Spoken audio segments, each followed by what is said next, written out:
I think the biggest security concerns that Canada is facing right now and for the new year, number one, are the threat of a lone wolf attacker, inspired by either Al Qaeda or more likely ISIS, to attack a soft target somewhere in Canada. As we've seen in Ottawa, of course, last year, we've seen in other countries around the world.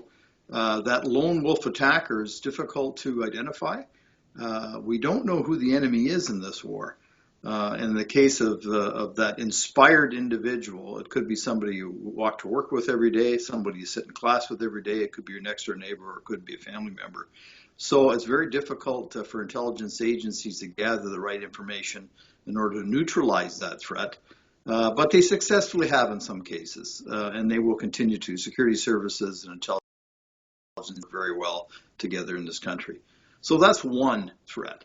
The second threat is more of the directed by ISIS group attack, something that's planned, coordinated, and carried out in a way to actually have mass casualties. And we've seen that most recently in the United States, with 14 killed just in one afternoon in San Bernardino, California. God forbid that happens in Canada, but it's certainly a possibility. And third, and very significant at the same time, is really the cyber attack threat. And that is a threat against critical infrastructure like power, water, public transportation. And things like that can have such a devastating impact on Canada, particularly something like power in the winter. We've seen ice storms and other things virtually paralyze an entire province and cause a significant threat to public safety. And of course, that's always possible by somebody from the outside actually tapping into our infrastructure in some way through a cyber attack. We know what is confronting us with the global jihad movement, in part because they already told us what they're going to do. In 2005, Der Spiegel magazine, which is a German publication but online in English, published an interview with Saif al-Adil, who was the Al-Qaeda military commander in Iran after 9/11. And in that interview, Saif al-Adil outlined the 7 phases for the conquest of Western civilization, broken down into periods of years. Let me just give you a couple of those. 2010 till 2013 was to be phase 4. I think it's phase 4. And that was to be the period when the hated Arab governments would be overthrown. 2013 till 2016 was the period when the caliphate would be declared. 2016 till 2020 is called phase 6, and it is the period of total confrontation. And that doesn't mean just over in Middle East battlefields. It means in our homelands, in our own countries. The remarkable thing about this article and this timeline is that it was published online in English 10 years ago, and yet literally no one in our national security leadership or intelligence agencies has a clue that it exists or realizes how exactly spot on the forces of jihad actually are to this timetable up until now. And looking forward to next year, 2016 on to 2020, we need to be aware that they project that to be the period of total confrontation. The 2 greatest threats I'm concerned about are the possibility of the recurrence of a geomagnetic superstorm like the 1859 Carrington event. The likelihood is 12% per decade. And next year, something like that could happen. It's within the realm of possibility. And if it did happen, it would collapse electric grids and the critical infrastructures that support life in advanced societies all across this planet, putting billions of lives at risk. The other threat I'm very concerned about is ISIS figuring out how to attack the North American electric grid. The U.S. Federal Energy Regulatory Commission did a study that warned that if just 9 out of 2,000 extra high voltage transformer substations were attacked, and you wouldn't need a nuclear weapon, you could do this with small arms. If you took out those 9 key PHV transformer substations, you could plunge North America into a blackout that would last 18 months. The EMP Commission warned that a blackout that lasted 1 year would kill up to 90% of the population. So you wouldn't need a nuclear weapon if you could figure out which of those transformers to attack. And a teenager with a computer model like PowerWorld could probably figure that out. I think there are two very large overarching issues facing not only Canada but the world. One is the situation in the Middle East, the very unstable situation in the Middle East, and more precisely Syria, which in turn is generating enormous numbers of refugees who are flooding into Europe, and of course huge pressures on Canada and the United States to take many more.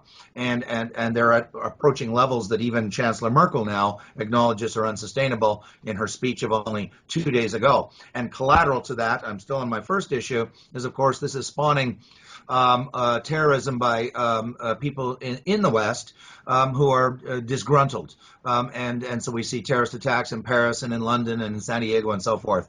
So this is going to destabilize and cause problems in domestic politics.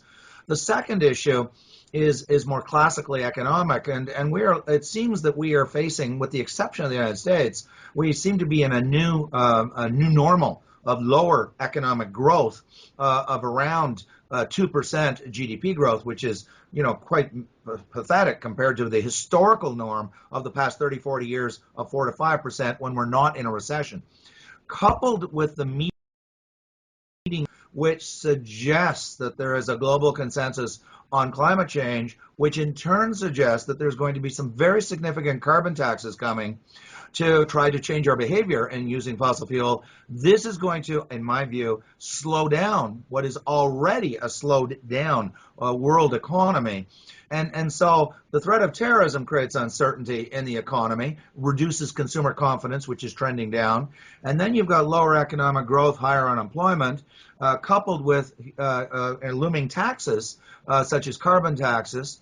And indeed, there could be increased consumption taxes or income taxes to fund all of the investments in alternative energies and provide funding to developing countries.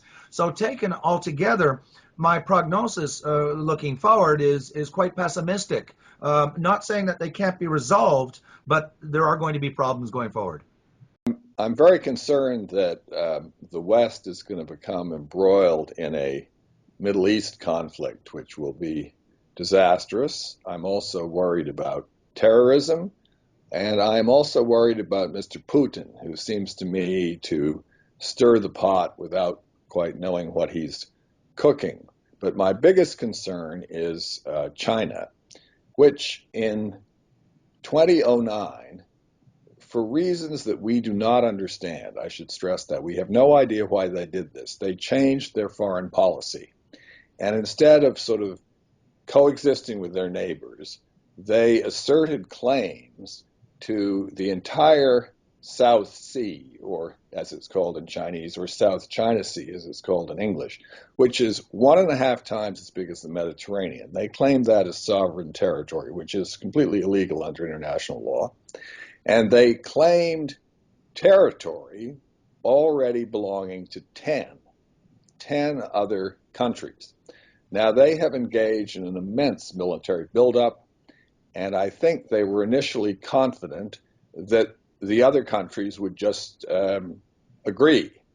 But what in fact has happened is that although the United States has in fact done very little other than say we don't agree with this, other states are rearming. Vietnam, for instance, has bought 9 submarines from Russia. The Philippines, if you can believe it, the Philippines have bought jet planes, and Japan, which is by far the great power in the region, is setting up a system of fortifying over 100 islands with defensive weapons, which will prevent the Chinese fleet from really going anywhere. Now, there's tremendous potential here for escalation. If some sort of shooting should occur, as often happens in wars, this could lead to more shooting, and China could find herself in a very, very complex situation where she's trying to coerce everything from northeast India, which she claims as her territory, to South Korea and Japan.